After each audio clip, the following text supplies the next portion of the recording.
Hello guys, kumusta? Ito ulit si Jean. Welcome sa 11.9 Workshop. At sana guys, nakakarating sa inyo ang programang ito na kayo nasa mabuting kalagayan saan man panig sa mundo. Shoutout ko lang guys yung ating mga subscribers mula sa Mindanao, lalo na mula sa lungsod ng Marawi. Assalamualaikum sa ating mga kapatid na Muslim. Mabuhay kayong lahat dyan.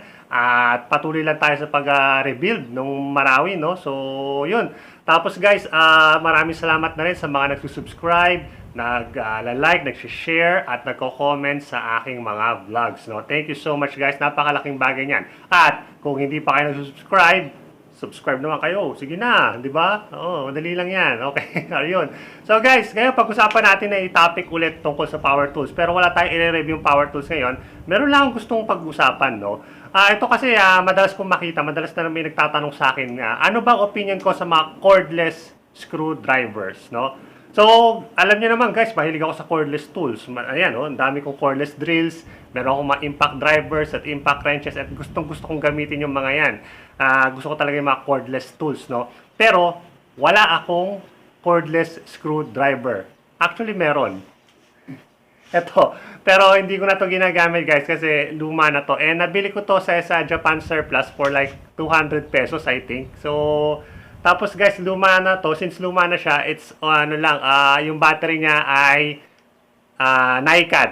So, NiCad yung battery niya and you know yung NiCad, diba? So, pag yung NiCad is old technology, madali siyang malobat at madali siyang mawalan ng power. So, ito wala na, walang power. So, tapos nawala na yung charger nito, hindi ko na alam kung nasaan. So, hindi ko na siya ginagamit, nakatabi na lang siya.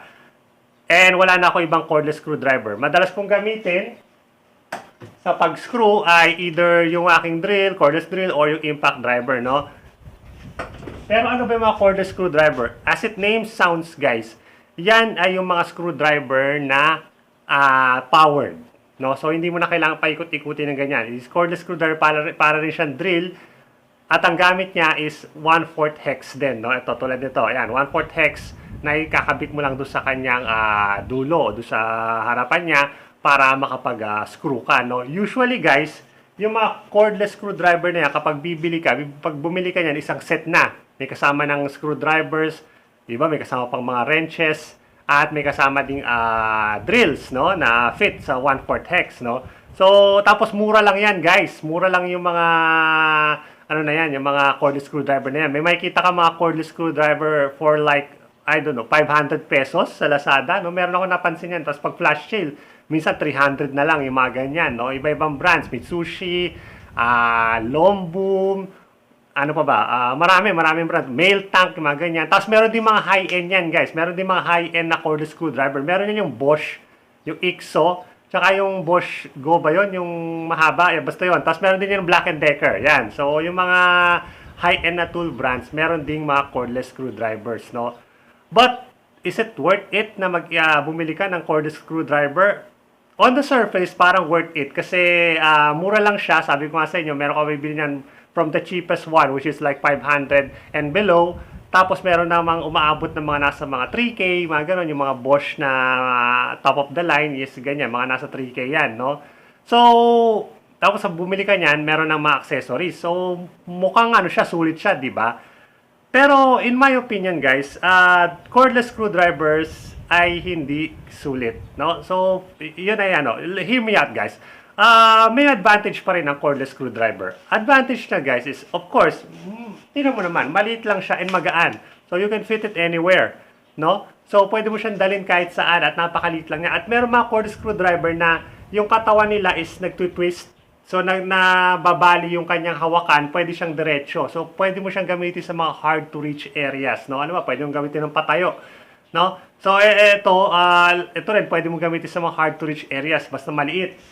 Diyan nagkakaproblema yung mga malalaking drills tulad nito. So, ito yung mga malaking drills, hindi mo pwedeng gamitin sa mga masiskip na lugar, no? So, yun ang advantage ng mga cordless screwdriver. Eh nga, sabi ko nga, is malaki siya. Ay, maliit lang siya at magaan, no? And, hindi siya ganun ka-intimidating gamitin. Napaka-simple niya lang gamitin. Trigger lang yung meron siya. Trigger, reverse, and reverse and forward lang siya. Yun lang controls niya.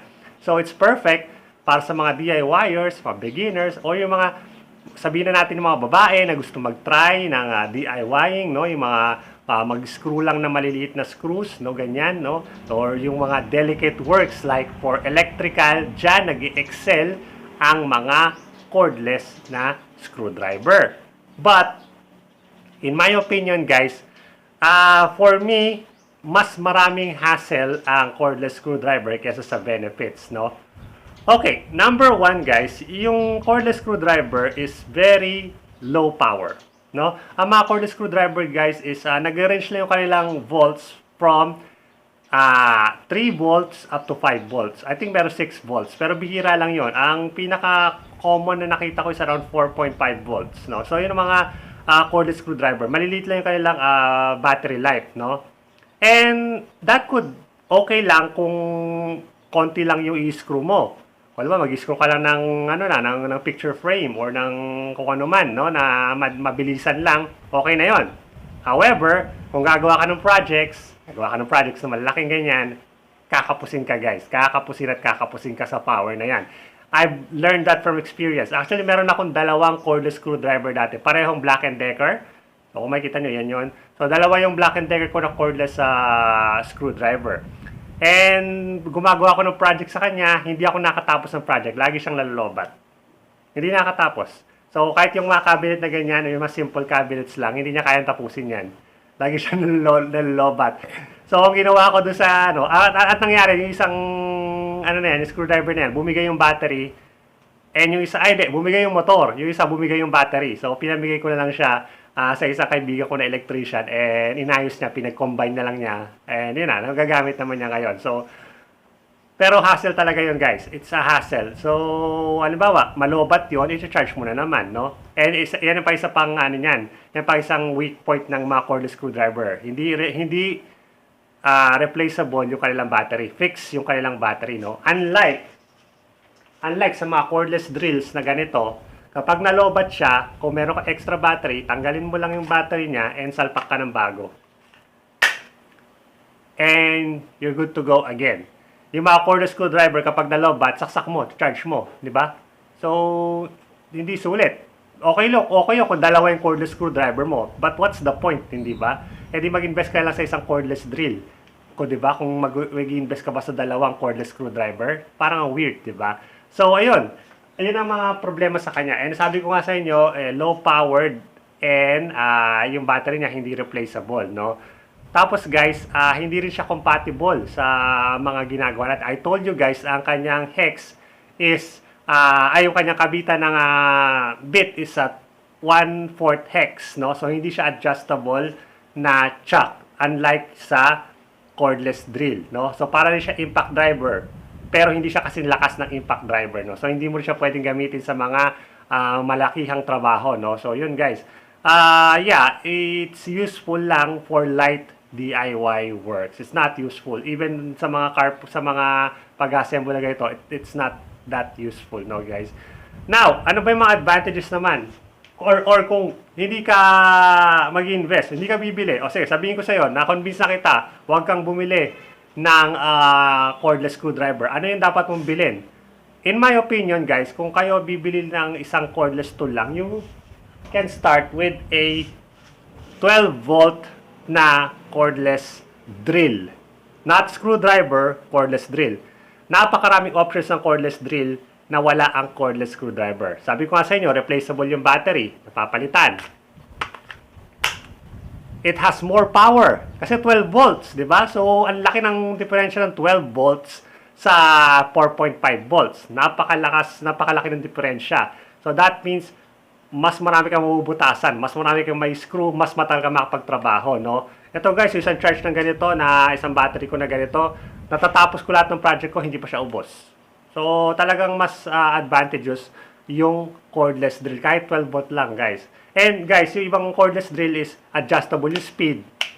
Yung mga cordless screwdrivers, hindi adjustable yung speed, no? And then, meron din siyang torque setting. Ayan, ito yung talagang lamang ng cordless drill. Meron siyang torque setting. Pwede mong iset yung torque kung gaano kalakas or kung gaano kalayo yung baon ng screwdriver or ng screw para hindi ma-lost thread, no? Sa mga cordless screwdriver, walang option na ganyan, no? Yung cordless screwdrivers are all no frills, no? So, ano lang talaga siya, On, off, forward, reverse lang. So, yun lang yun.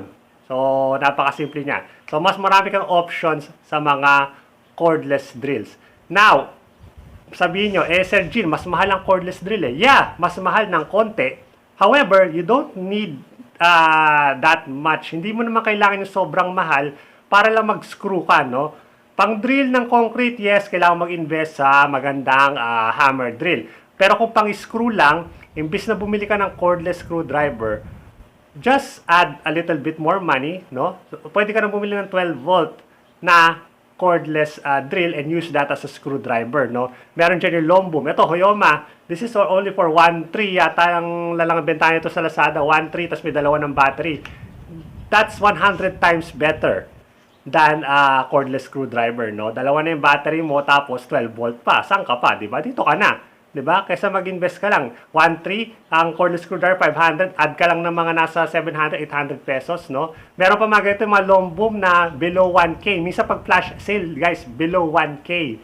So, makakabili ka ng mga ito 800 pesos, 900, ganyan. So, konti lang dagdag mo. Bumili ka lang ng cordless drill. Ang disadvantage lang talaga ng cordless drill is mas malaki siya. At hindi siya magagamit sa mga mahisip na lugar. But with yung mga benefits niya, na lamang sa cordless screwdriver, dito ka na lang, mag 12 volt ka na lang na cordless drill kaysa mag cordless screwdriver ka. And you can also buy yung mga extra batteries na to. Pwede kang bumili nito, no? So, meron sa Lazada mga 12 volt batteries, pwede ka rin bumili niyan. Nasa mga 300 pesos yata. Yung long boom dati, binili ko 300 isa. So, bumili ako ng mga batteries nun. Kaya marami ako 12 volt battery dito. So, yun lang yung lamang mo. Yung cordless screwdriver, hindi ka pwedeng bumili ng extra batteries, no? So, kung kailangan mo ng extra, bibili ka ng isa na namang cordless screwdriver, no? So, yun lang guys. In final say natin guys is that if you want to invest on tools, no? Kasi tempting guys na na bumili ng cordless screwdriver kasi mura no, na tempting, nakaka-tempt. 500 lang naman, bill tayo niyan. Mas kailangan natin guys. Pero guys, kung talagang seryoso kayo mag-DIY, baka maging sakit na ulo nyo lang yan. Better to add a little bit more and get yourself cordless drill na, no guys. Either 12 volts, maganda na yon, or kung meron talaga kayong budget, go for 18 volts. Mas maganda, di ba? Okay, yun. So, salamat guys sa inyong panonood. Sana may natutunan kayo sa sa vlog na ito, no guys. And yun lang. So, I'll just see you again next time. Next vlog, meron tayong project video na gagawin, no? Nakabili na ako ng kahoy. May mga project videos tayo na gagawin. And may tools din tayo re-review. Hinintay lang natin silang dumating, no guys. Okay guys, again, thank you so much for watching. This is Gene from 11.9 Workshop. I'll see you guys again. Adios.